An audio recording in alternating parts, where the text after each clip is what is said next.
After my divorce, I dated multiple men. The truth about what I really wanted was far more dangerous. The moment my 6-year-old son walked through the door last Tuesday, clutching a neon balloon from the shopping mall, and told me casually, so casually, as if reporting the weather, that Daddy had a girlfriend with him at the food court, something inside me cracked like an egg dropped on a kitchen floor.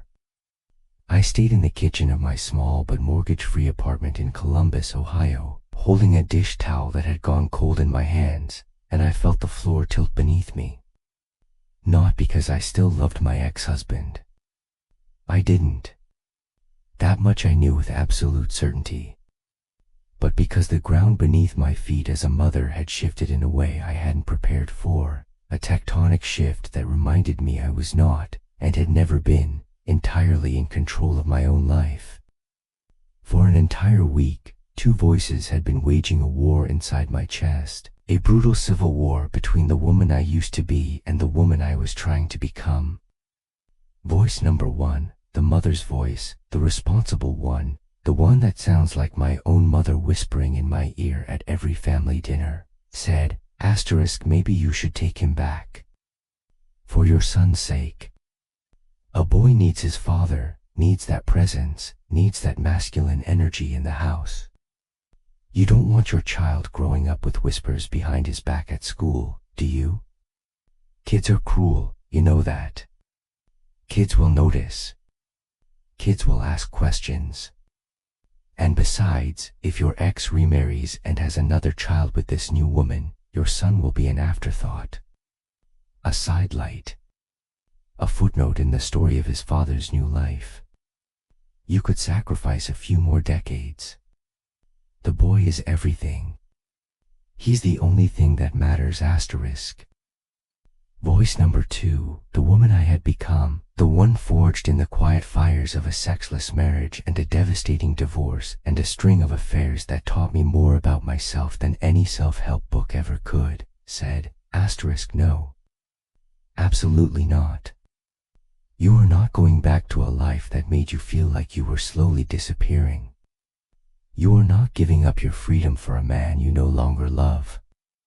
You are not going to sit in that same living room, in that same suffocating silence, wondering if anyone notices you anymore, wondering if you're still alive. You are not teaching your son that a marriage is something you stay in out of obligation, even when it hollows you out from the inside. Your son needs a mother who is whole. And you still have a whole life to live. A whole self to discover. A whole woman to become masters. I didn't know which voice to follow. So I did what I'd been doing for the past 7 years since my divorce. I went to my desk, opened my laptop, and I started writing. Because somewhere between the affairs and the loneliness and the slow rebuilding of a self that had been almost completely dismantled, I had discovered that writing was the only place where my contradictions made sense, where the mess and the pain and the desperate hope could be organized into something that looked almost like meaning. This is the story of how I became the woman I am today. The woman who loved too many men and trusted too few. The woman who married the wrong man for the right reasons and divorced him for the right reasons and still, at 42, doesn't entirely know what she wants from love or from life or from the men who keep disappointing her in small, predictable, soul-crushing ways. But I'm going to try to figure it out on these pages. For you. For me. For my son, someday, when he's old enough to read this and understand who his mother really was beneath all the masks she wore. And if any of this sounds familiar to you, if you'd ever lay awake at 2 a.m. staring at the ceiling and wondering if you made the biggest mistake of your life by staying in a marriage too long, or by leaving one too soon, or by letting yourself want things that society tells you you're not supposed to want at your age, then maybe, just maybe, we're not so different after all. Maybe we're sisters in the most fundamental sense of the word. Maybe we've both been fighting the same war in different trenches. Asterisk. Hashtag part 1. Before the marriage, the man who taught me what love wasn't. I need to take you back to where this all started. Not to childhood. My childhood was unremarkable, blessedly so. The daughter of a mid-level accountant and a part-time church organist in a small town in Evansville, Indiana. I was a good student, a quiet kid, the kind of girl who read encyclopedias in her room while other kids were sneaking cigarettes behind the gymnasium and experimenting with things they'd regret by morning. I had a small group of close friends, a Sunday school attendance record that was genuinely impressive, and a tendency to cry at sad movies that my father found both endearing and slightly concerning. I went to Indiana University in Bloomington in 2009, and that's where everything began.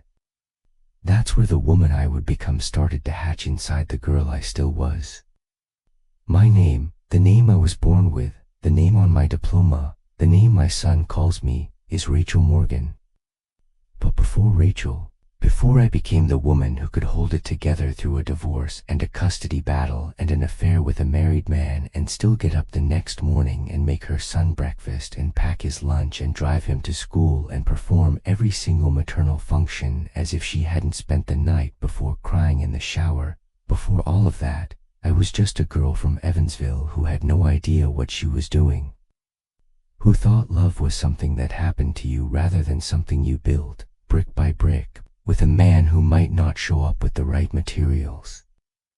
I met Brandon in the second week of September, during an introduction to psychology lecture that neither of us wanted to attend.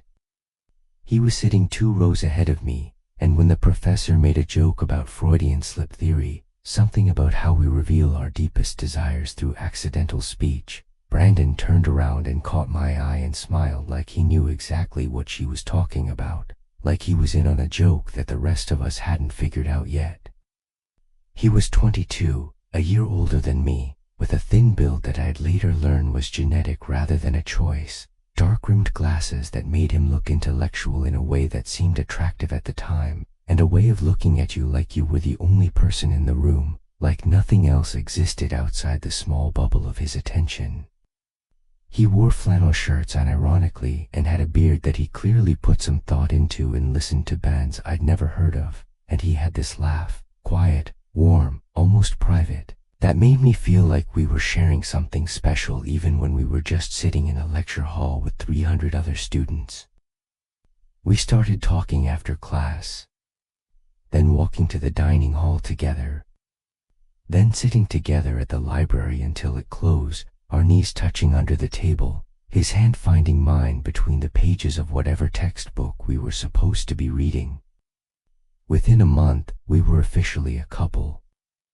Within 2 months, I was falling asleep on his shoulder every night and waking up wondering how I'd ever lived without this, without him, without the steady presence of another person who seemed to genuinely want to know how my day went. Brandon was, in many ways, everything I didn't know I needed. He remembered my coffee order, oat milk latte, extra shot, the kind of detail that seems trivial until someone remembers it and you realize they've been paying attention. He texted me good morning every single day without fail, a simple asterisk good morning, beautiful. Have a great day asterisk that somehow made the whole world feel survivable. When I had a panic attack during finals week sophomore year, I'd pulled an all-nighter to study for organic chemistry and my body simply gave out, shaking and hyperventilating in the bathroom of my dorm while my roommate banged on the door asking if I was okay. Brandon drove across campus at midnight to bring me chamomile tea and sit with me until I stopped shaking, until my breathing came back to normal, until I could look at him and see something other than panic reflected back at me. He called me beautiful when I was wearing sweatpants and no makeup and my hair in a messy bun that was more practical than aesthetic. He introduced me to his mother on spring break, and she hugged me like I was already family, like I'd been adopted into some secret club that only the worthy were allowed to join. She sent me a Christmas card that year with a handwritten note inside that said, "We're so glad Brandon found you," a note I still have, tucked inside a box in my closet. A relic from a time when I believed that love was supposed to be this easy. He was, by every reasonable measure, a catch. A good man. The kind of man my mother had been praying I'd find since I turned 16 and started showing an interest in boys who were decidedly less suitable. But there were cracks. Small ones at first, like the hairline fractures in a windshield that you convince yourself will never spread, that are probably just a trick of the light, that don't affect your visibility at all. He played World of Warcraft obsessively. We're talking 6-7 hours a day during some semesters, entire weekends lost to raids and guild meetings and the endless pursuit of virtual loot that meant absolutely nothing in the real world. He'd log on the moment class was over and not log off until 2 a.m., leaving me alone in his dorm room night after night, watching him click and rage at a screen while I pretended to read and actually just sat there feeling more and more invisible. When I brought it up, gently at first and then with increasing frustration, he called me controlling. He said I didn't understand the pressure he was under, the social obligations of his guild, the commitments he'd made to people who were counting on him. He said I was being unreasonable. When I pointed out, reasonably, I thought, with the patience of a saint, that he'd missed my birthday dinner. The dinner I'd planned for weeks. The dinner where I'd arranged for our mutual friends to surprise me with a cake and had rented out a private room at a restaurant and had bought a new dress specifically for the occasion. The dinner where I sat alone at a table for two, watching my friends arrive in ones and twos and looking around for Brandon, who had texted me 20 minutes before by the scheduled time to say sorry. Something came up, rain check. He apologized so sincerely that I forgave him. And then he did it again at Christmas, and at our anniversary, and at a dozen smaller moments that added up to a mountain of disappointment I kept pretending wasn't there. And there was the other thing, the thing I couldn't quite articulate even to myself. Brandon never wanted to talk about the future. Not really. Not in concrete, specific, planning a life together ways. When I brought up graduation, he changed the subject. When I asked where he saw himself in 5 years, he said probably still here, probably still playing this game, honestly, with a laugh that wasn't quite a joke. When I gently, carefully, delicately, because I was 20 years old and terrified of seeming too serious too fast, mentioned the possibility of moving in together after college, he went quiet for 3 days and then pretended I'd never said anything. I was still with Brandon when I met Carter. Carter was everything Brandon wasn't: confident, social, the kind of man who walked into a room like he'd been born to own it, like the rest of us were just extras in the movie of his life. He was a senior, 23, pre-law, with sandy blonde hair and a jawline that looked like it had been carved by a Renaissance sculptor and teeth so white they probably had their own zip code. He had a way of laughing, loud, unself-conscious, the kind of laugh that makes strangers turn and smile and want to be part of whatever's happening, that made me feel like I was standing in sunlight. He asked me out in October of junior year, right in the middle of my worst fight with Brandon, the fight where Brandon had once again chosen his raid schedule over our plans, and I'd finally snapped and told him that if the game mattered more than I did, then maybe we were done. I'd said it in anger, half hoping he'd fight for me, half knowing he wouldn't. Carter took me to a wine bar in Indianapolis for our first date. He ordered for both of us without asking, which should have been a red flag, and would have been, if I'd been paying attention to red flags, but at the time felt thrillingly confident, like he'd been planning this his whole life and I was just the final piece falling into place. He talked about his plans to go to law school, about his family, successful, close-knit, the kind of family that took ski trips to Colorado and had a vacation home in Michigan and knew which fork to use at formal dinners, about his dreams of becoming a prosecutor, of making a difference, of being someone who mattered. He kissed me at the end of the night, on a sidewalk outside the wine bar, under a streetlight that made everything look like a movie scene, with a kind of controlled intensity that made my knees buckle and my heart race and every cell in my body scream yes, this, more of this, please. I went home that night and broke up with Brandon. It wasn't just about Carter, though Carter was part of it.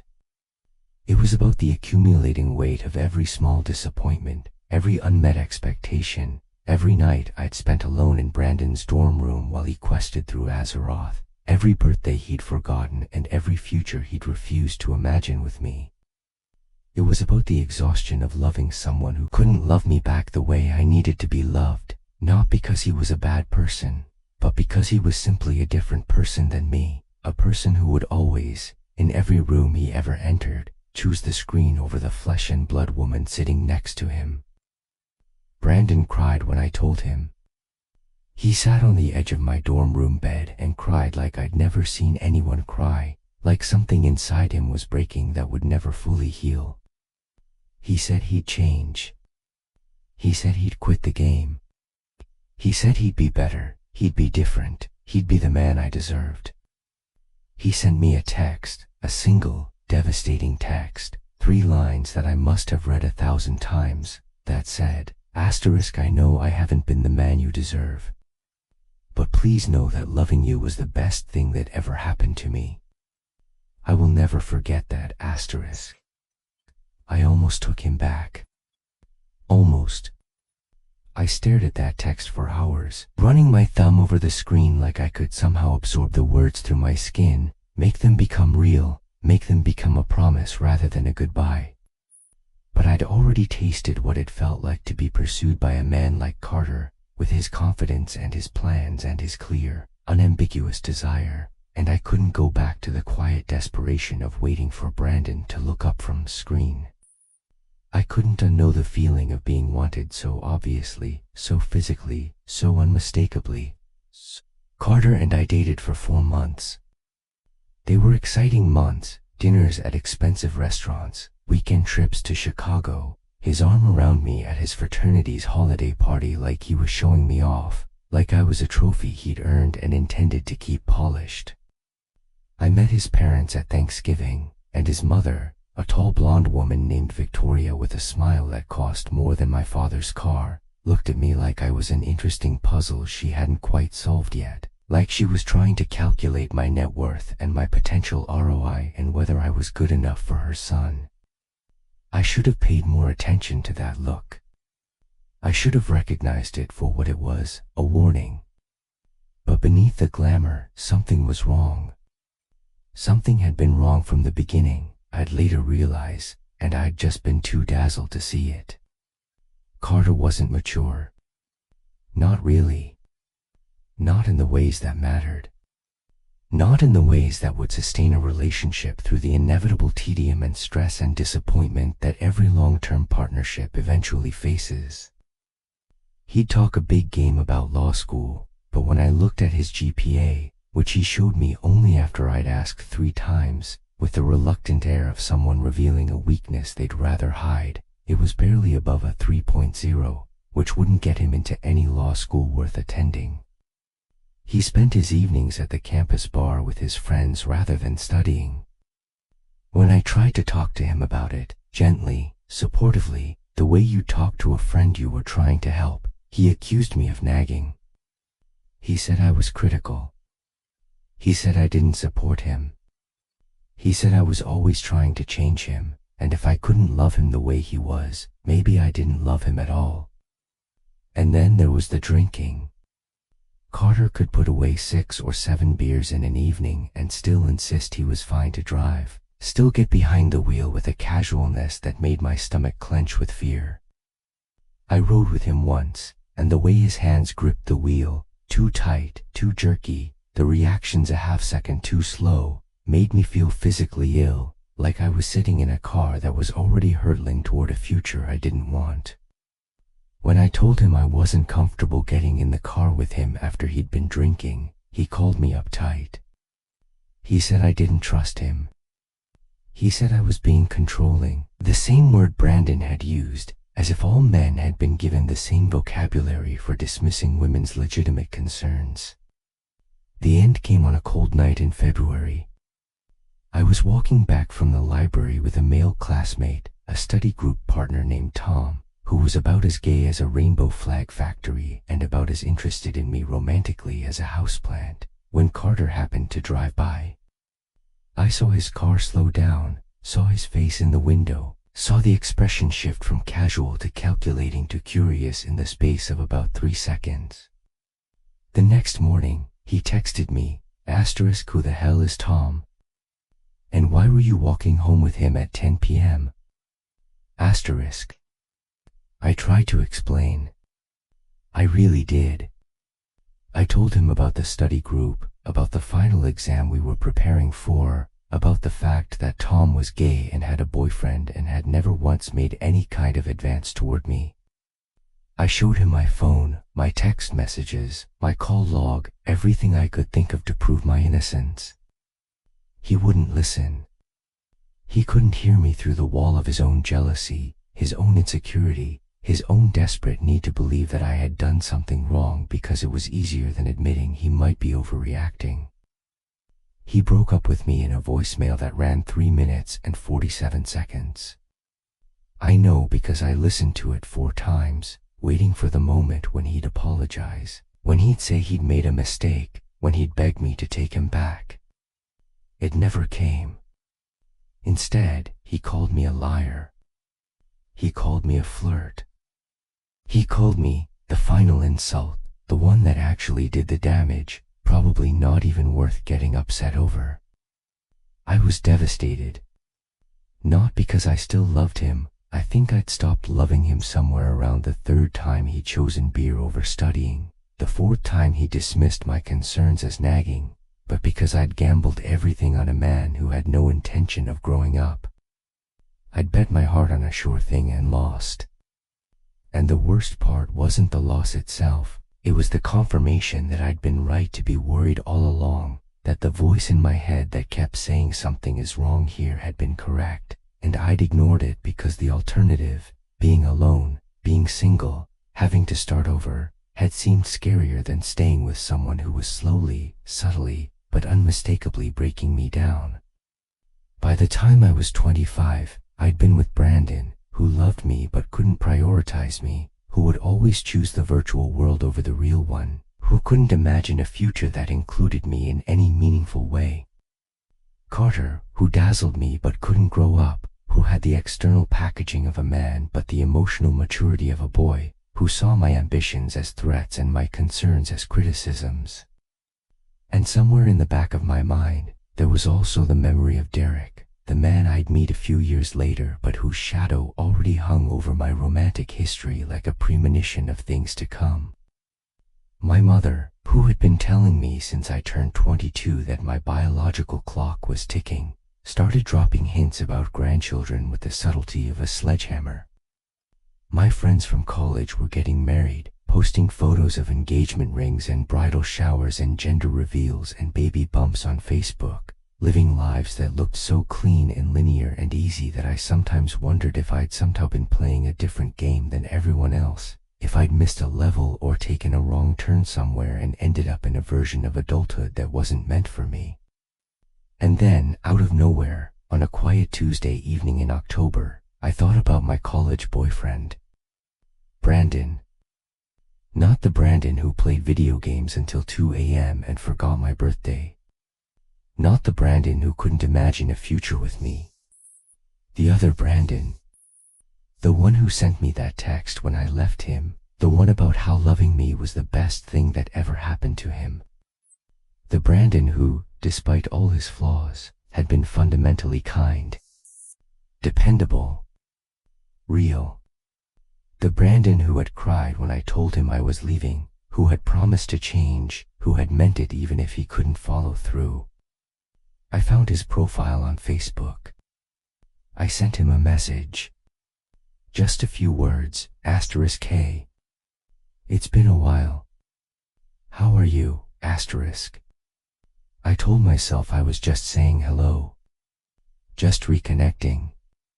Just seeing how he was, the way you check in on an old friend from a previous chapter of your life.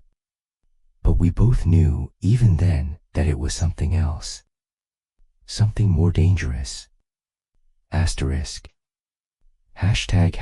Part 2, the marriage, or the best mistake I ever made. Brandon and I started talking again in the fall of 2013. He was living in Columbus by then, He'd moved there after college to take a job in IT support, the kind of stable, reliable job that Brandon had always been drawn to, the kind of job that came with a steady paycheck and health insurance and a clear path forward. And when I told him I was still based in Fort Wayne, working as a junior project coordinator at a construction management firm, he said the thing that, looking back, should have told me everything I needed to know about why this was a bad idea. Fort Wayne isn't that far. I could come see you. He drove 4 hours to see me on a random Saturday in October.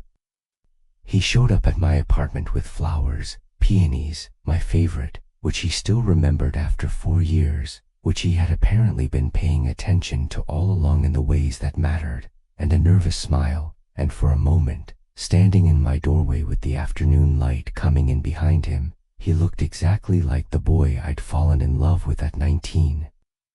Older now, a little thicker in the middle, a little more tired around the eyes, but still him. Still the same person who had held my hand in the library and called me beautiful in sweatpants and promised me that loving me was the best thing that ever happened to him. We spent 2 days together. We cooked dinner in my tiny kitchen, nothing fancy, just pasta and a salad, but it felt domestic and warm and right in a way that I hadn't known I was missing. We watched movies on my second-hand couch, old favorites we'd seen together in college, quoting lines before the actors delivered them.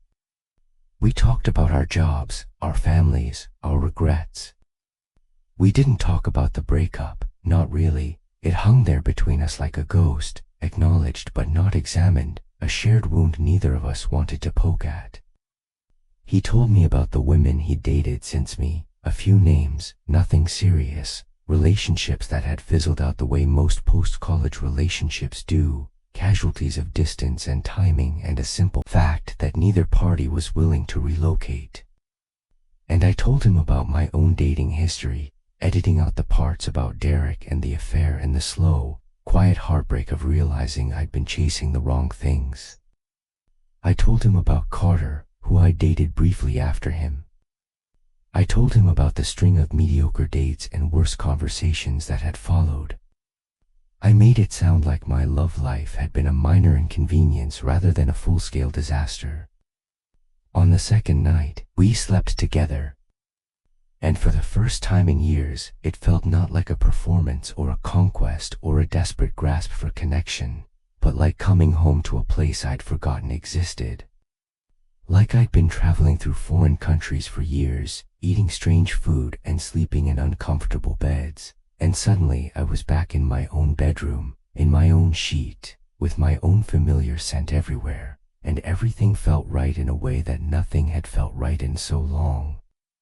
When my mother found out that Brandon was in town, I'd mentioned it casually, the way you mention something you want someone to notice, a breadcrumb designed to lead to a specific destination. She insisted on meeting him. She insisted on cooking dinner. She insisted on the full-court press, the maternal cavalry, the full intervention of parental approval designed to push two people together before either of them had fully decided they wanted to be pushed. Brandon came to dinner at my parents' house in Evansville, and he was so genuinely, earnestly polite, so attentive and warm and present, that by the end of the evening my father was calling him son and my uncle, M.Y., the most notoriously hard-to-impress member of our family, a man who had once told my cousin that her boyfriend wasn't good enough for her and then refused to attend the wedding, was nodding approvingly and saying we'd make a fine couple. My mother pulled me into the kitchen while Brandon was helping my father with the dishes, a detail that probably shouldn't have mattered but did, somehow, a point in his favor. Evidence of good manners and a willingness to contribute rather than simply consume. She held my hands and looked at me with an expression I'd never seen on her face before, hope, unguarded and desperate, the hope of a woman who had spent a decade worrying that her only daughter was going to end up alone, that all the advice she'd given and all the prayers she'd prayed and all the subtle hints she'd dropped had been for nothing. "He has a good heart," she said. "You can see it. That's the most important thing. Handsomeness fades, money comes and goes, but a good heart, that's forever." She was right. Brandon did have a good heart. But as I would learn, as I think most women eventually learn, usually the hard way, usually after years of trying to make a square peg fit into a round hole, a good heart is not always enough. You can love someone with every fiber of your being and still discover that love, by itself, cannot sustain a marriage. That compatibility matters. That sexual chemistry matters. That shared values and shared goals and a shared vision of what the good life actually looks like, these things matter in ways that the romance novels never told us about, ways that become painfully obvious around year 3 of a marriage when the novelty has worn off and you're left staring at a stranger across the breakfast table and wondering who they really are and whether you ever actually knew. We were engaged by August of 2014. Married in October. I moved to Columbus, leaving my job and my tiny mildew-smelling apartment and my independence behind, and stepped into a life that looked, from the outside, like exactly what I'd been working towards since I was old enough to understand what marriage meant. I was 28 years old, a wife, a new resident of Ohio's capital city, married to a man who had once told me that loving me was the best thing that ever happened to him. I had a house, a modest 3-bedroom in the Clintonville neighborhood, nothing fancy but ours, with a small backyard and a porch that needed repainting and a kitchen I'd been dreaming of renovating since I first walked through the door. I had a husband who went to work every day and came home every evening and paid his half of the mortgage on time. I had a life that looked, from the outside, like a success story. I should have been happy. I wasn't unhappy, exactly. That's the hardest part to explain to anyone who hasn't lived it, the hardest thing to articulate when people ask me what went wrong, what happened, why I got divorced after only 4 years. It wasn't like there was a single dramatic incident, no affair, no abuse, no gambling addiction or secret second family or dramatic betrayal that would get people a simple narrative they could understand and judge. It was more like the slow, quiet suffocation of living in a house where the air was always slightly stale. Not bad enough to make you gasp. Not obvious enough to point to and say this is the problem, but bad enough that after a few years, you couldn't remember what fresh air tasted like. Bad enough that you started to wonder if you'd ever actually been breathing. The first year of marriage was, by most measures, fine. Better than fine, actually. There were moments of genuine happiness, moments of connection, moments that made me believe I'd made the right choice. We went on a honeymoon to Charleston that neither of us would ever forget.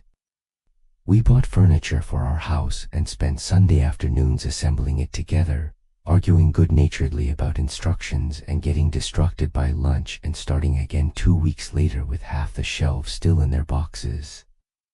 We had friends over for dinner parties and hosted Thanksgiving and made plans for the future, for children, for promotions, for the kind of life that looked impressive when you listed it out on paper.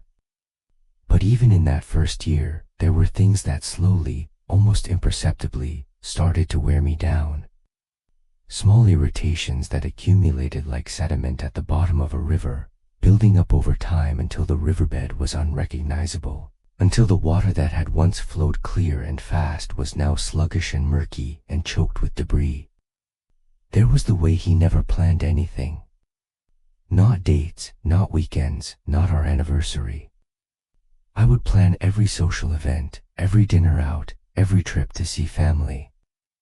I was the calendar keeper, the scheduler, the woman who had to think about what to make for dinner every single night while Brandon sat on the couch and played his video games. Yes, he still played, less obsessively than college, but still, always, the games were there, an escape hatch he could always reach for when the real world became too demanding, and when I'd say, "Hey, can we talk about what we should do this weekend?" He'd look up from his screen with the distracted expression of a man being asked to solve a differential equation and say, "Whatever you want, babe. You're better at that stuff than me." And there was the way he handled conflict, or rather, didn't. When his mother called and made some passive-aggressive comment about how I'd arranged the living room furniture, and I came to him upset and looking for support, he said, "That's just how she is. You can't let it bother you." When I pushed, pointing out that it did bother me and that I'd like him to at least acknowledge my feelings, he said, "I don't want to get in the middle of this. You two need to work it out." And then he went back to his game, back to the world where he had control, where his choices had clear consequences, where the problems were solvable and the rewards were tangible. There was the way he treated my body, or didn't treat it. Sex was perfunctory, mechanical, the same 5 positions in the same order every time, like we were both following a checklist neither of us had written. He never asked what I wanted. He never experimented. When I tried to introduce something new, a suggestion, a toy, even just a change of scenery from the bedroom to somewhere else in the house, he'd either laugh it off or look at me with genuine bewilderment, like I'd suggested we take up goat farming or join a cult. "That's not really my thing," he'd say, and that would be the end of it. The conversation was over before it had really begun, and I'd lie there in the dark feeling more alone than I had in any moment of my single life. I wasn't experiencing what the women's magazines called sexual fulfillment. I wasn't even sure I knew what that meant, exactly, what it looked like in practice, whether it was something real or just another fantasy sold to us alongside the promise of the perfect marriage and the spotless kitchen and the well-adjusted children who never talked back. I knew what I was experiencing, the growing, gnawing sense that I was not seen, not desired, not wanted in the deep and primal way that a woman needs to be wanted if she's going to spend her life with someone.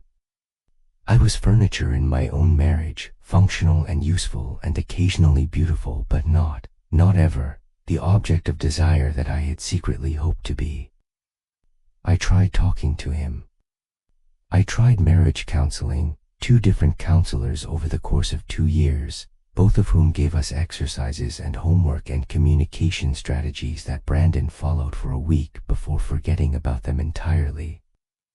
I tried writing him letters, pouring out my heart on paper and leaving them on his pillow, hoping that maybe he'd read them when I wasn't there, maybe he'd understand without having to respond, maybe the written word would penetrate where the spoken word had failed.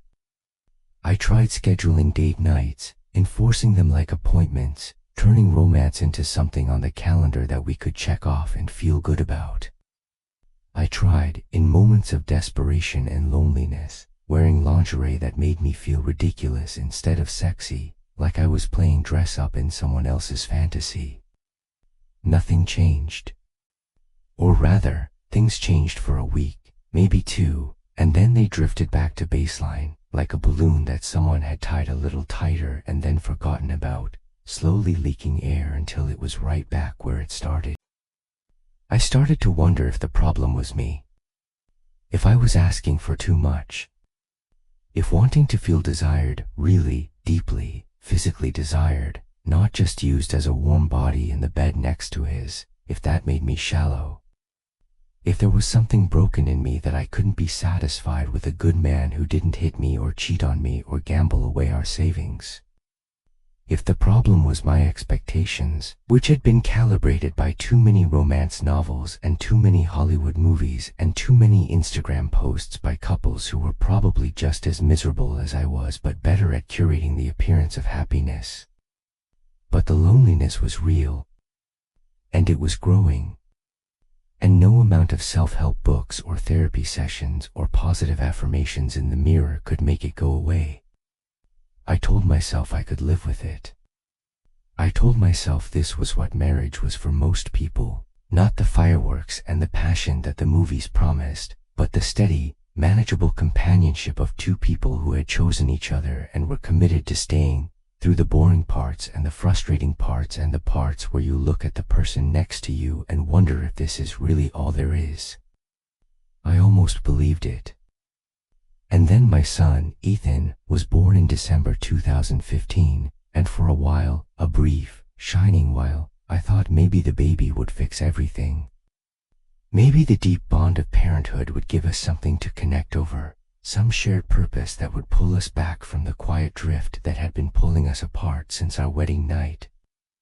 Maybe we'd look at this small, perfect creature that we'd made together and remember why we'd chosen each other in the first place, why we'd said I do in front of all those people, why we'd promised to love each other for better or for worse.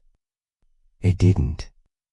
If anything, the arrival of our son made the distance between us more obvious. Because now there was a new person in the house, a small, demanding, all-consuming person who needed constant attention and feeding and soothing, and Brandon's response to Ethan's crying at 3 a.m. was to sleep through it while I nursed and rocked and soothed, alone, every single night. He was a good father in the abstract. He'd change diapers during the day when he was home. He'd play with Ethan on the weekends. He'd read him bedtime stories in a monotone that put the baby to sleep faster than anything else. But he wasn't present. Not really. Not in the way I needed him to be present, in the trenches, shoulder to shoulder with me, a partner rather than a bystander. I went back to work after 12 weeks of maternity leave, short, too short, barely enough time to recover from the delivery and establish breastfeeding and figure out how to operate a breast pump without wanting to scream. But Brandon's income alone wasn't enough to cover our mortgage and my student loans and the 1,000 other expenses that a baby brings, so there was no choice. I was exhausted in a way I had never been exhausted before. I was touched out, talked out, run out like a dishcloth that had been used too many times and left too long in the sink. I had gained 30 pounds during my pregnancy and had lost 20 of them, but the remaining 10 had settled into places I couldn't get rid of no matter how many videos I watched on YouTube. And Brandon never once told me I was beautiful, never once looked at me the way Derek had looked at me that first night in Carmel, never once made me feel like the woman he'd married was still the woman he desired. And then one night, in March of 2017, I was scrolling through my phone after Brandon had fallen asleep, again, at 9 p.m., again, while I was downstairs with the baby, trying to get Ethan down for the third time in 2 hours, and I found myself typing Derek's name into Facebook. I don't know what I was looking for. Closure, maybe. Or maybe just the memory of what it had felt like to be wanted by a man who knew exactly what he wanted and wasn't afraid to ask for it. Maybe just proof that I was still a woman, that I was still desirable, that there was still something inside me worth wanting. I sent him a friend request. He accepted within the hour. We messaged back and forth for a few weeks, casual at first, the kind of messages you'd send to an old acquaintance, catching up on careers and cities and mutual friends. And then one night, after a particularly brutal fight with Brandon, he'd once again refused to take any responsibility for Ethan's nighttime routine, once again found an excuse to be somewhere else when the baby needed him most. I texted Derek something I shouldn't have. Something vulnerable. Something honest. Something that opened a door I knew I couldn't close again. I miss you. He responded within minutes, I've missed you too. More than you know, And then, a few days later, when Brandon took Ethan to his mother's for the weekend, a rare occurrence that left me alone in our too quiet house, alone with my thoughts and my regrets and the slow-burning anger I've been carrying for years, I drove to Indianapolis and I met Derek at a hotel bar. And everything that happened after that was both a betrayal of my marriage and the most alive I'd felt in years. I walked into that bar and I saw him sitting at a table in the corner, older than I remembered but still devastating in that quiet, mature way that made my pulse quicken. And I knew before I sat down, knew before he stood to kiss my cheek, knew before the first glass of wine touched my lips, that I was about to cross a line I'd told myself I'd never cross. I crossed it anyway. Hashtag part 3, the divorce, and the men who came after. I need to stop here and say something that I want you to really hear, because I've been sitting with this guilt for years and I've never quite known what to do with it, how to carry it, whether to confess it or bury it or turn it into something useful. The affair with Derek, the one that started in 2017, that continued on and off for 2 years after my divorce, was not about love. I need to be clear about that, to myself as much as to you. Derek and I didn't love each other. We wanted each other in a physical, desperate, can't quite get enough of you kind of way, but that is not the same thing as love. I know that now. I think I knew it then too, even as I was doing things I'd never told anyone about, even as I was living a secret life that my husband and my son and my coworkers and my family and my therapist knew nothing about. Even as I was lying in bed next to my husband and thinking about another man's hands. Derek was, physically, everything Brandon wasn't. He was confident and commanding in bed, a man who had learned over decades of practice exactly how to touch a woman and where and for how long, how to read the signals her body was sending even when her words were saying something else entirely. He made me feel desired in a way I hadn't known I was missing until I suddenly had it again, like rediscovering a limb you'd learned to live without. He was also moody, occasionally cruel, given to sudden silences that could last for days, conversations that would simply end, mid-sentence, with no explanation, no goodbye, just a void where connection used to be. He was not, by any stretch, a good man. But he was, and this is the part that kept me coming back, the hook that sank into my skin and wouldn't let go, electrifying. When I was with Derek, I felt alive in a way I hadn't felt since before my marriage, since before I'd learned to suppress my desires and lower my expectations and convince myself that contentment was the same thing as happiness. The affair lasted through the rest of my marriage. I told myself I was going to leave Brandon anyway, that the marriage was already over and I was just waiting for the right moment, the right courage, the right financial plan, the right sequence of events that would allow me to exit with dignity and a custody arrangement that worked for everyone. But the truth is, I was using Derek as an escape hatch. A reminder that there was another version of myself, a desired, desirable, wanted version, waiting for me on the other side of this life I'd built. Derek was proof that I wasn't broken, that my desires weren't shameful, that there was still a woman inside me worth wanting even if my husband couldn't see her. In November 2017, I filed for divorce. Brandon didn't fight it. That was perhaps the most devastating thing of all, the ease with which he accepted the end, the absence of any real resistance. When I sat him down in our kitchen on a Tuesday evening, Ethan asleep in his crib down the hall, and told him I wanted a divorce, he didn't cry. He didn't beg me to stay. He didn't even look surprised. He just sat there for a long moment, his hands wrapped around a cup of coffee that had gone cold, staring at the countertop like he was reading something written there that I couldn't see. And then he said, quietly, I kind of figured it was coming. We split custody of Ethan, primary residence with me, every other weekend and one weekday evening with Brandon. Brandon paid child support faithfully, though not generously. He followed the formula exactly, no more, no less, the way a man follows a recipe he doesn't really understand. He was allowed supervised visits at his mother's house for the first 6 months, until a social worker determined he was capable of taking Ethan to the park and the zoo and the various children's museums around Columbus without endangering him. It was, all of it, so procedural. So by the book. Like we were characters in a play that someone else had written, reading our lines without understanding why we'd been assigned them. The divorce was finalized in March 2018. I was 31 years old, a single mother, the owner of a small house I could barely afford, and a woman who had just spent the better part of a decade trying to figure out what she wanted from men and still hadn't arrived at an answer. I had labels now: divorced, single mother, woman who initiated, and I wasn't sure which one was supposed to define me, which one I was supposed to lead with when I introduced myself to new people. Derek and I continued our arrangement after the divorce.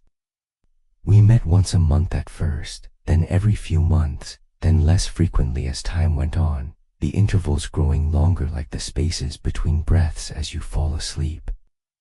It was never a relationship, not in any real sense, not in any sense that either of us would have recognized or claimed. He was a married man with a wife named Patricia and a stepdaughter he'd helped raise since she was 4, a family he'd built carefully over years and had no intention of dismantling for a woman 20 years younger than him who was, in his own words, not someone he had room for in his life. He had a life, a real one, with obligations and expectations and a reputation and things to protect. And I was, as he'd told me that night in my Fort Lee apartment years ago, not someone he had room for in that life. But the physical connection remained.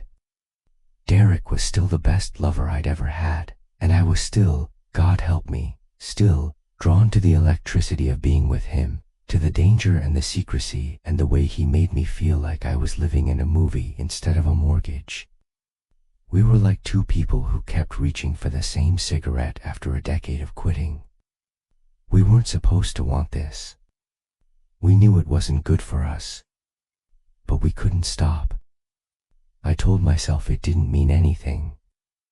That it was just sex. That I was a modern, empowered woman who could have a physical relationship without catching feelings, without getting attached, without mistaking a good fuck for a good life. I told myself I had boundaries and standards and emotional intelligence enough to keep my heart safe. I was lying to myself, of course. But that's what we do, isn't it? We lie to ourselves about men, about love, about what we're willing to accept, right up until the moment the truth becomes impossible to deny, until the lies get so heavy we can't breathe under their weight anymore. In the spring of 2018, 6 months after my divorce was finalized, I met Ethan Rourke.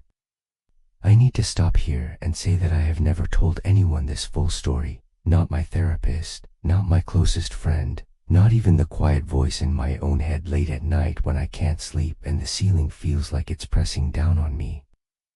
But I'm telling it now, to you, because I've learned that the most shameful secrets are often the ones that most need to be spoken aloud, that silence is its own kind of prison, and I've been locked in that cell long enough. If my story helps even one person feel less alone in their own messy, contradictory, shameful but human experience, then the exposure is worth it. Ethan was a structural engineer at the firm that partnered with my company. He was not handsome, not in the conventional, women turning their heads way that Derek was handsome. He was 5'8", stocky, with thinning brown hair that he clearly didn't spend much time on and a beard that he maintained with the bare minimum of effort required to avoid looking like a castaway. He wore reading glasses that he was constantly pushing up onto his forehead, and he had a habit of clearing his throat when he was nervous, which meant his throat clearing had become a kind of ambient noise in our office interactions, a rhythm I learned to tune out.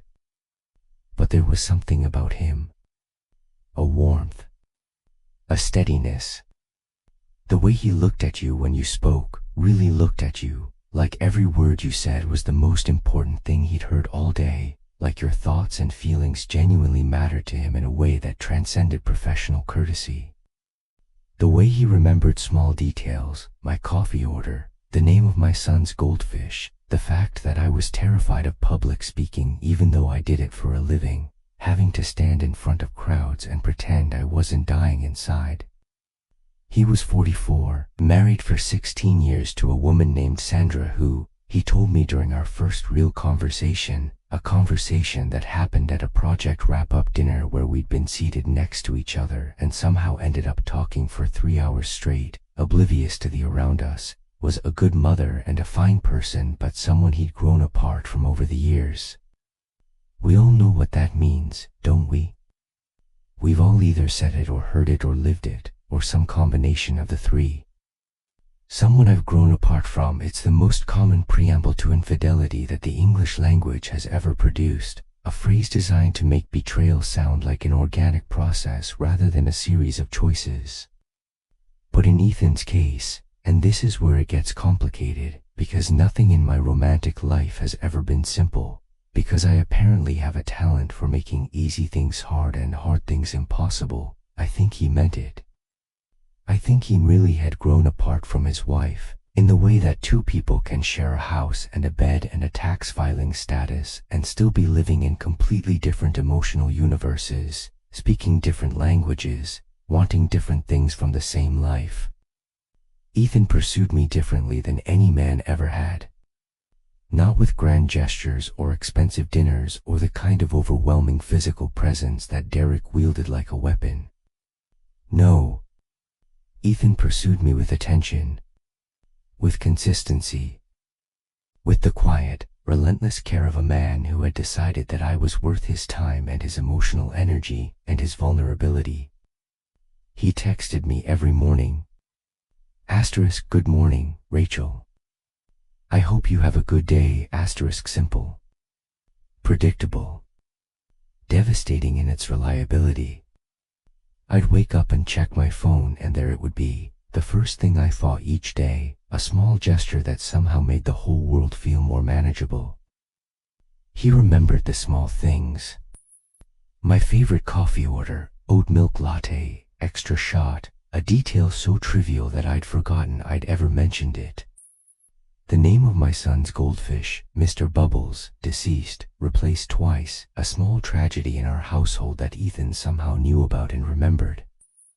The fact that I was terrified of public speaking even though I did it for a living, which meant I had to give presentations at work and then go home and take anti-anxiety medication and promise myself I'd find a different job where I never had to speak in front of people again.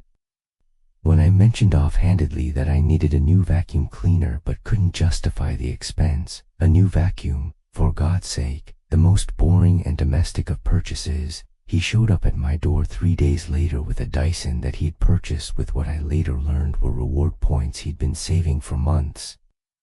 Not because I'd asked. Not because he expected anything in return. Just because he'd listened and remembered and cared enough to do something about it. He helped me with things I didn't ask for. When I was renovating my kitchen, a project I'd undertaken alone, because of course I had, because I'd made the decision to do everything myself the moment I signed the divorce papers, he appeared at my door on a Saturday with work boots and a tool belt and a sandwich from Panera for both of us. He spent the entire day helping me install cabinets, sweating in the Ohio summer heat, getting drywall dust in his beard, cursing mildly when he hit his thumb with a hammer. And when I apologized for not being more handy, for being the kind of woman who needed help with things like this, for not having a husband or a boyfriend or a male relative who could have done this for me, he looked at me with those steady, serious eyes and said, "You're doing the hardest part, Rachel. You're doing it alone. That's not a character flaw. That's strength." That sentence, "You're doing it alone, that's strength, not weakness," did something to me. Something I can't fully explain even now, years later. It was like being seen for the first time. Not the version of myself I projected to the world, not the competent single mother or the reliable professional or the woman who'd left her marriage and was thriving, thank you very much. But the real me. The one who was exhausted. The one who was terrified. The one who was doing her best but sometimes wondered if her best was going to be enough. He bought Ethan a bicycle for his 6th birthday. Not an expensive one, just a modest Huffy from Walmart, the kind my ex-husband would have bought, the kind that came with a basic helmet and training wheels if you needed them.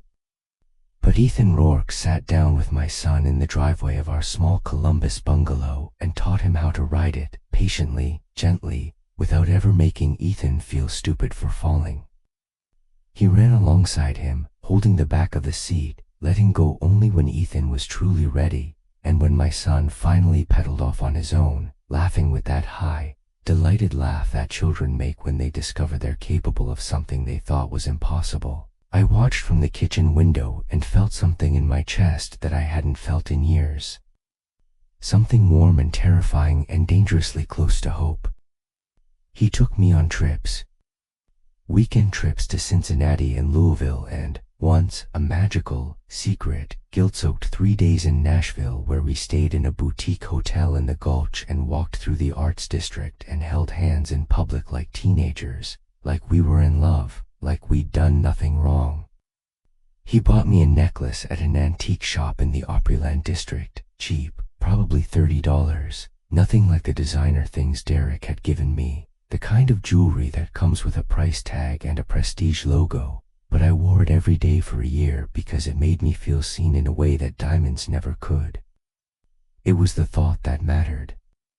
The attention. The fact that he'd walked into that shop and thought of me and spent his money on something he thought I'd like. Not something expensive enough to impress me, but something personal enough to prove he knew me. He told me I was brave for leaving my marriage. He told me I was beautiful, even on the days when I was running on 4 hours of sleep and wearing yesterday's shirt and had baby barf in my hair and looked, I'm sure, like I'd been through a war. He told me he envied my courage and wanted, someday, to find the same strength I had found. He said he felt trapped in his own marriage, in his own life, and he didn't know how to get out, didn't know if he even had the right to try. He never pressured me. Not about sex, not about commitment, not about anything. He was patient in a way that felt almost old-fashioned, like he'd stepped out of a different era, an era when men still wrote letters and brought flowers to first dates and believed that waiting was a form of respect. When I told him I wasn't ready to sleep with him, not yet, not until I figured out what this was and what I wanted from it, he said, "That's completely fine, Rachel. I'm not going anywhere." And he meant it. He waited. 3 months, 4 months, half a year. He waited until I was ready, and even then, he let me set the pace. I fell in love with him. Or I thought I did. I thought this was what love felt like, this steadiness, this reliability, this sense of being held and cherished and paid attention to in ways I'd never experienced before.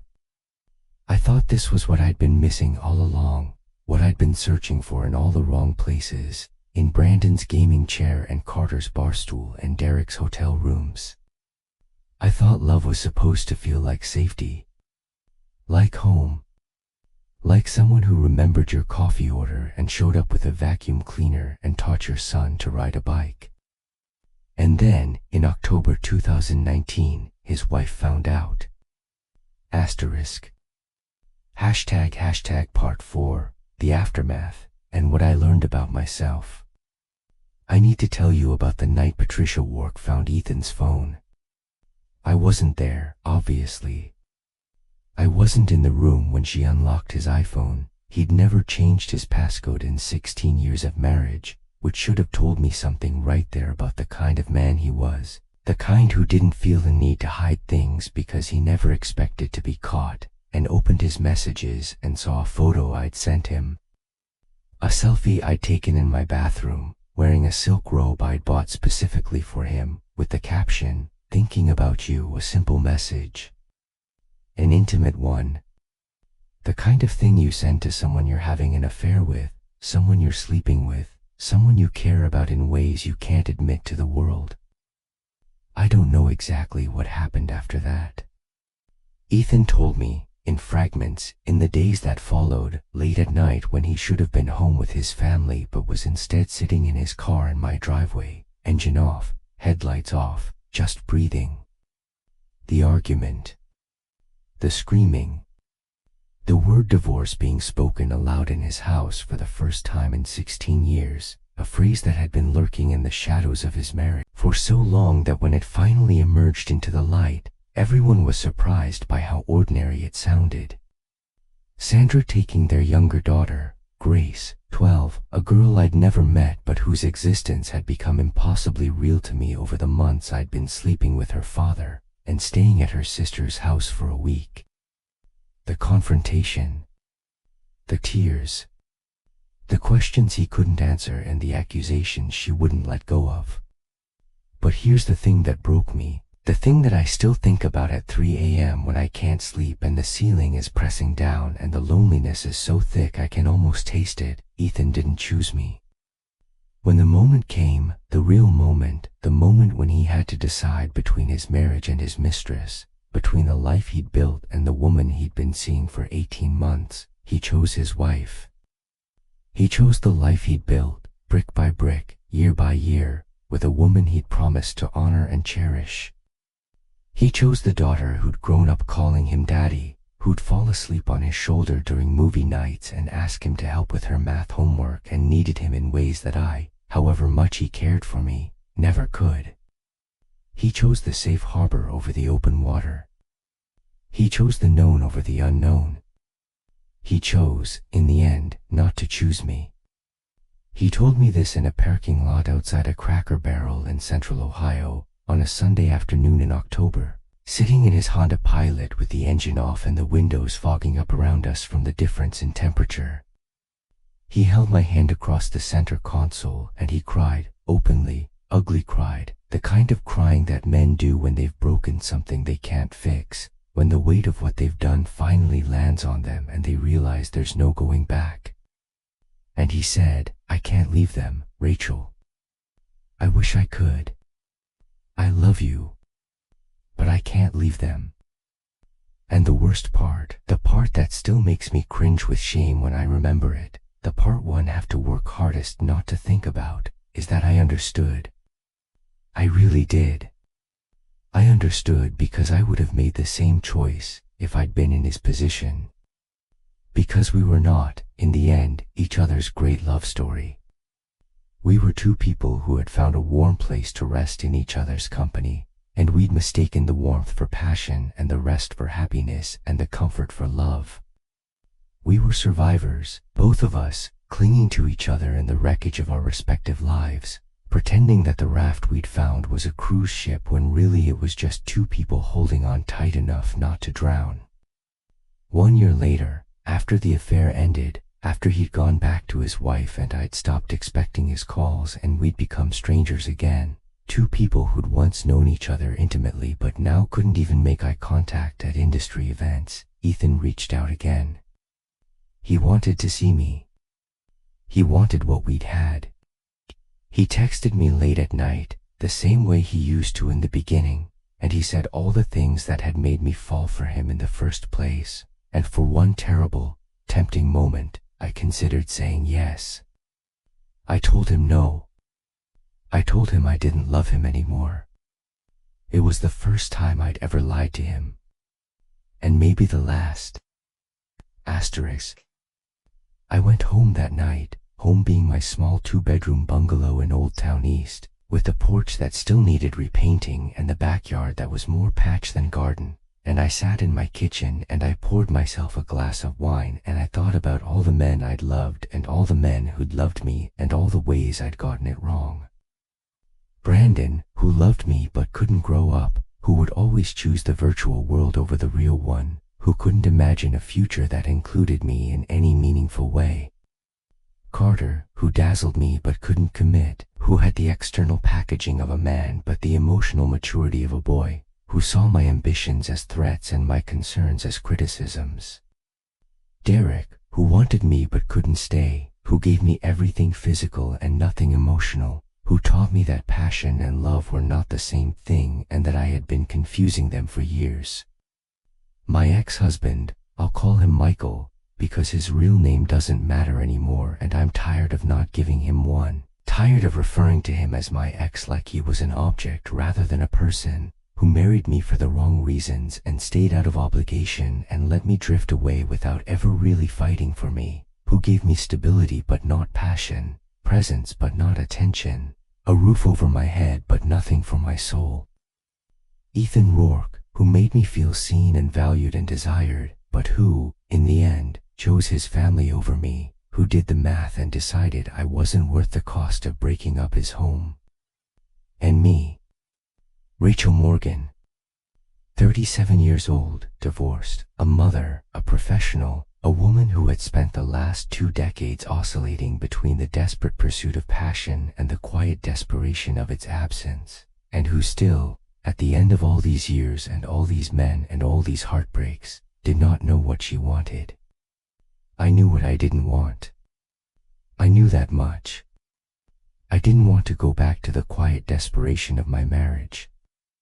I didn't want to be with a man who saw me as furniture, functional, useful, occasionally decorative, but not really alive, not really a person with needs and desires that deserved to be honored.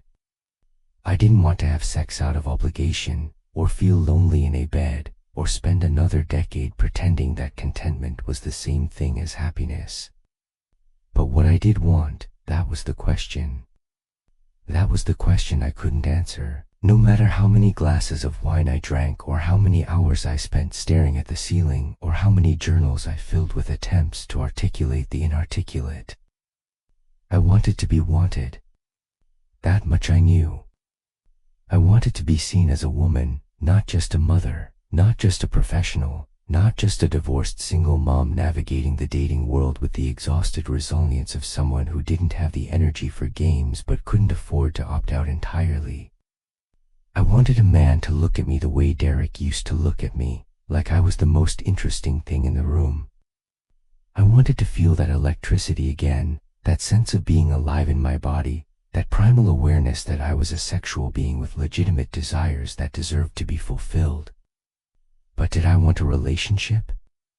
Did I want a partner? Did I want to share my life with someone, to build something together? To have someone to come home to and grow old with and navigate the increasingly complex terrain of middle age alongside? I wasn't sure. I wasn't sure anymore. ## part 5, the present, and what I've built.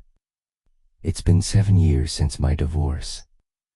7 years since I signed those papers in a conference room at the Franklin County Courthouse, with my lawyer on one side and Michael on the other. Both of us pretending not to cry while a court reporter typed up the official record of the end of our marriage. 7 years since I walked out of that building and got in my car and sat there for 20 minutes in the parking garage, hands on the steering wheel, engine off, trying to figure out who I was now that I wasn't Rachel Morgan, wife. 7 years of learning how to be alone without being lonely, how to be single without being desperate, how to want things I couldn't have and accept the things I could. 7 years of rebuilding. I want to tell you what I've built, because I think it matters. I think it's important to say out loud, to you, to myself, to anyone who might be listening, that a woman can be heartbroken and divorced and abandoned and still build something beautiful from the wreckage. That the story doesn't have to end with the destruction. That sometimes the most interesting part of the book begins after the part you've been reading stops making sense. I am still in Columbus. I still work in project coordination, though I've moved to a larger firm, the kind of firm where my opinions are respected and my expertise is valued and my voice, finally, after years of being talked over in meetings and dismissed in emails and overlooked in conversations, is heard. I've earned 2 professional certifications in the past 4 years. They're not glamorous credentials, PMP and Lead AP, but they're mine. They represent the hours I spent studying after Ethan went to sleep, the weekends I spent in training sessions while my son was at his father's, the part of myself that I refused to let atrophy even when every other part of me was falling apart. They represent competence and ambition and the willingness to keep growing even when everything else in my life felt like it was shrinking. I own my house. Not a big house, it's a 2-bedroom bungalow in the Old Town East neighborhood, with a porch that needs repainting and a backyard that's more patch than garden and a kitchen I renovated myself with the help of a man who isn't in my life anymore but whose fingerprints are still on the cabinet handles. But it's mine. I bought it with my own money, with a mortgage I can afford on my own salary, with no man's name on the deed except mine. It is, in every legal and financial and emotional sense, my space. My sanctuary. The place where I am most completely myself. I have my son. Ethan is 6 now, 7 in December. God help me, how did that happen? Where did the time go? And he is the single best thing I have ever created. He is funny and curious and relentlessly kind, the kind of child who cries when he sees a dead bird on the sidewalk and who once gave half his lunch money to a kid at school who didn't have any and who asked me last week if we could adopt the stray cat that lives in our neighborhood because she looks lonely, Mommy. He is doing multiplication in his head and reading chapter books and telling me, with absolute seriousness, that he wants to be a scientist who also drives race cars when he grows up. Career path I have gently tried to narrow down without crushing his dreams entirely. I am raising him alone. It is the hardest thing I have ever done, harder than the divorce, harder than the affairs, harder than the loneliness.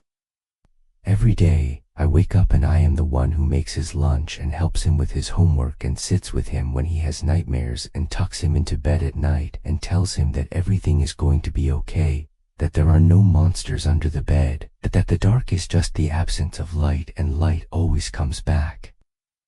Every day, I am the parent who shows up, who is present, who handles the emergencies and the tantrums and the parent-teacher conferences and the playdates and the bedtime negotiations. And the truth is, I don't know if everything is going to be okay. I don't know if I'm giving him the life he deserves. I don't know if I'm equipped for this, for the boy who asked me last week why his daddy has a friend at the mall, and who looked at me with those wide, trusting eyes and said, "Mommy, are you sad?" I told him no. I told him Mommy's not sad. I don't know if that was the right answer. I don't know if I should have been honest, if I should have said yes, baby, sometimes Mommy's a little sad, but that's okay, Mommy's allowed to be sad sometimes. It doesn't mean she doesn't love you. I don't know if protecting him from the truth is the same thing as lying to him, or if sometimes a mother's job is to be strong even when she's breaking inside, even when the weight of everything she's carrying threatens to crush her. I don't know a lot of things. That's the part they don't tell you about motherhood, the not knowing. The constant, grinding uncertainty about whether you're doing it right, whether you're ruining your child, whether the choices you're making are the right ones or just the least bad ones. And then there's the question that started this whole confession, the one that's been eating at me for a week, ever since my son came home with that balloon and that throwaway comment about his father's girlfriend at the food court. Should I take Michael back? Should I sacrifice the life I've built, this small, hard one, entirely my own life, and go back to a man I don't love, for the sake of a child who needs his father? For the sake of the family unit, the intact home, the traditional structure that society keeps telling us is the only right way to raise a child? Michael has been asking about reconciliation. He's been attentive in a way he never was during our marriage, calling Ethan every other day, showing up to school events, taking my son to the zoo and the movies and the park and the arcade and the mall where he apparently met this mysterious girlfriend. He's been a father in a way he wasn't when we were married, when I had to beg and nag and remind him constantly that we had a child who needed his time and attention. He's been calling me, too, not just about Ethan but about us, about the possibility of starting over, of getting our son a complete family, of being the husband he should have been the first time around. Last month, he mentioned, casually, carefully, the way you'd mention something you're terrified of being rejected for, that he'd be willing to help me with the mortgage. That he could pay down the interest on my student loans. That if I wanted, he could move in, help me with the house, be a family again. It was the most romantic thing he'd ever said to me, and it was all about money. And there are moments, I won't pretend there aren't, when I think about it. When I think about what it would mean for Ethan to have both parents under the same roof every night, to not have to shuttle back and forth between two houses, to have the kind of childhood I'd always imagined giving him before I got divorced and had to revise my expectations downward. When I think about the financial relief of having a second income, of not having to stress about the mortgage every month or choose between groceries and the gas bill. When I think about how tired I am of being the adult in every room, the one who has to figure everything out alone, the one who carries the mental load of a household and a child and a career and a slowly fraying sense of self. But then I think about the bedroom. The quiet, passionless, perfunctory bedroom where I spent 4 years feeling invisible. I think about the living room where I sat alone night after night while my husband played his games, where I learned to fill the silence with my own thoughts because no one else was going to fill it for me. I think about the kitchen conversations we never had, the dreams we never shared, the person I was supposed to become in that marriage and never got the chance to be because the marriage kept shrinking me, kept demanding I become smaller and quieter and less needy until I almost disappeared entirely. And I think, no, I am not going back to a life that made me feel like I was disappearing. I am not trading the freedom I fought so hard to earn for the illusion of stability. I am not teaching my son that a marriage is something you stay in out of obligation, even when it hollows you out from the inside, even when you wake up every morning and don't recognize the woman in the mirror, even when you've forgotten what it feels like to be wanted. My son needs a mother who is whole. And I am finally starting to become whole. The question isn't whether I should go back to Michael. The question is whether I can keep building this new life, alone, unsupported, unconventional as it is, and trust that it's enough. The question is whether a woman like me, who has loved too carelessly and lost too often and learned too late what she was really looking for, deserves to want more than just a functional co-parenting arrangement with a man she no longer loves. The question is whether the life I'm building, the small house and the career and the son who wants to be a scientist and a race car driver and the quiet Sunday mornings with coffee and a book, whether that's enough. Whether it's allowed to be enough. Whether I give myself permission to stop searching for something more and just be satisfied with what I have. The answer, I think, has to be yes. It has to be yes. Because if I can't believe that I deserve to want more, deserve to want passion and connection and a partner who sees me and chooses me and wants me not out of obligation but out of genuine, desperate, all-consuming desire, then what's the point of any of it? What's the point of the divorce and the heartbreak and the years of therapy and the 3 a.m. epiphanies and the slow, painful reconstruction of a self that I like and respect and recognize? What's the point of any of it if, in the end, I just trade one form of loneliness for another, if I settle for safety when what I really want is to feel alive? I deserve more. I don't know what that looks like yet. I don't know if it means another relationship or another decade of being single or a quiet life with my son and my career and my small, beautiful, mortgage-free house. I don't know if the right man is out there, or if he's even possible, or if I've already waited too long and missed my chance. I don't know if I'm asking for too much, if my expectations are still calibrated for a 20-year-old rather than a 42-year-old woman who's been through what I've been through. But I know this, I am not going to settle. I am not going to go back to the bedroom where I felt invisible. I am not going to pretend that a functional partnership is the same thing as a passionate one, that compatibility is the same thing as desire, that getting along is the same thing as being in love. I am Rachel Morgan. I am a divorced woman who has collected the best from every man she has ever loved: Brandon's kindness, Carter's passion, Derek's physical competence, Ethan's emotional presence, Michael's stability, and I am going to use all of it. Every good quality, every valuable lesson, every scar, and every story. I am going to take all of it and I am going to build something new with it. Something that's entirely mine. Something that doesn't require me to shrink or hide or pretend I'm smaller than I am. Something that lets me be whole.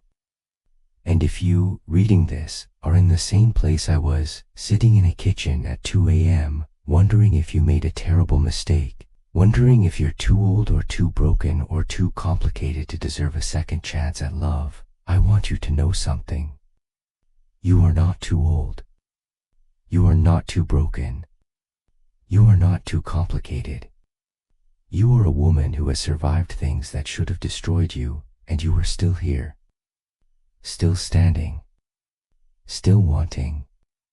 Still reaching for something more. Hold on to that wanting. Protect it. Feed it.